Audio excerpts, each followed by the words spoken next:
Do we all live in the same reality? I would argue that we don't. Well, at least not completely. Our realities consist of 3 layers.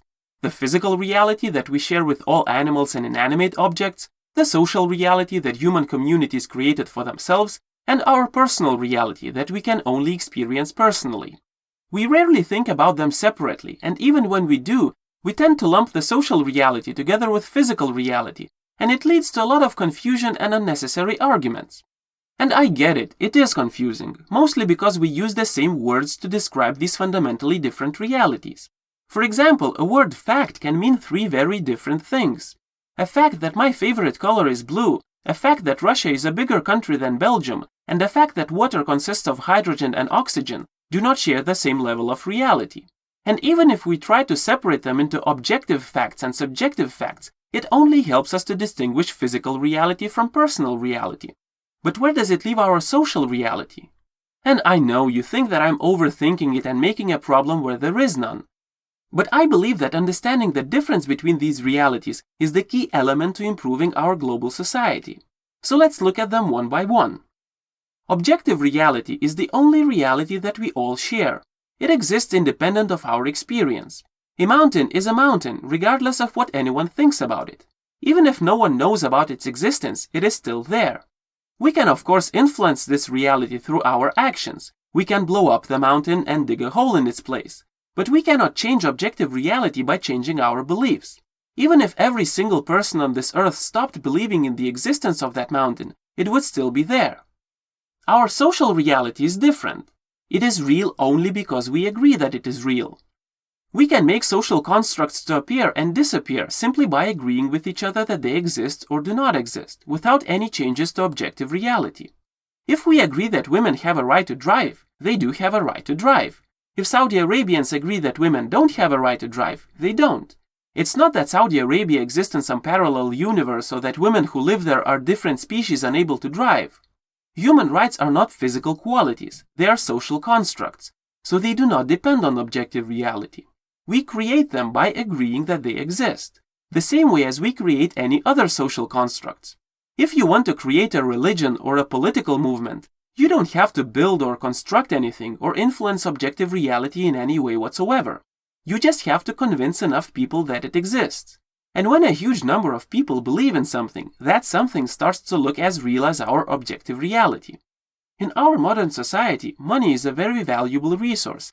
But if we took the same amount of money to some tribe in the Amazon jungle and tried to buy some tools or jewelry from them, our money would be worthless there.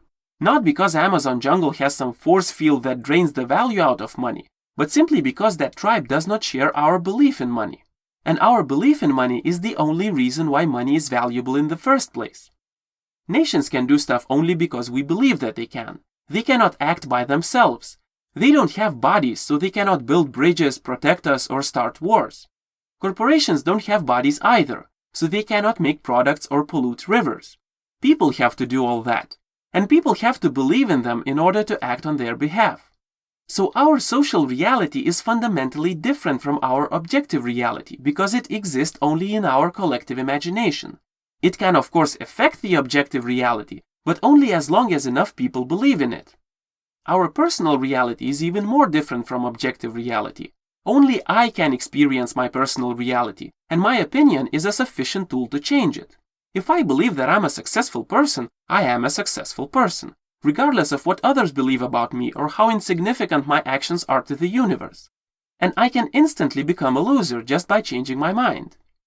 So why is it important to understand the difference between these realities? What does it change? Well, this understanding allows us to use humanity's most powerful tool, our collective stories, more effectively than ever before. Monkeys cannot start political movements, fight for monkey rights, or build pyramids, because they are unable to create collective stories and cooperate based on them. Humans, on the other hand, can and do that. But it is much more difficult to use this tool if we believe that our collective stories are as real as objective reality. Even if we know that physical laws cause earthquakes that destroy houses and make people homeless, we cannot change these laws. We have to work around them. We have to build houses that can withstand earthquakes and rebuild ones that were destroyed.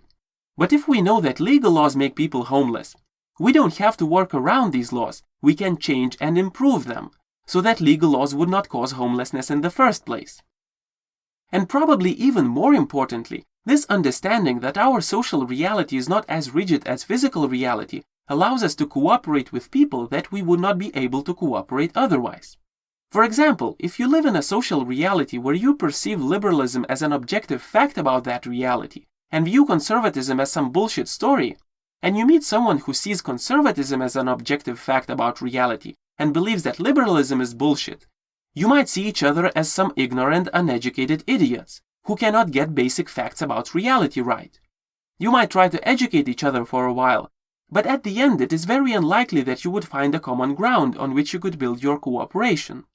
But if both of you understood that both of these stories are real just because enough people believe in them, and they can be changed by changing these beliefs, you could create a common story that both of you could agree on.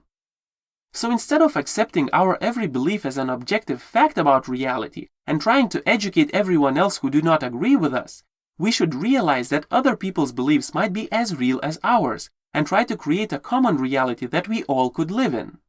Leave a comment below and tell me to stop smoking weed and get real or whatever.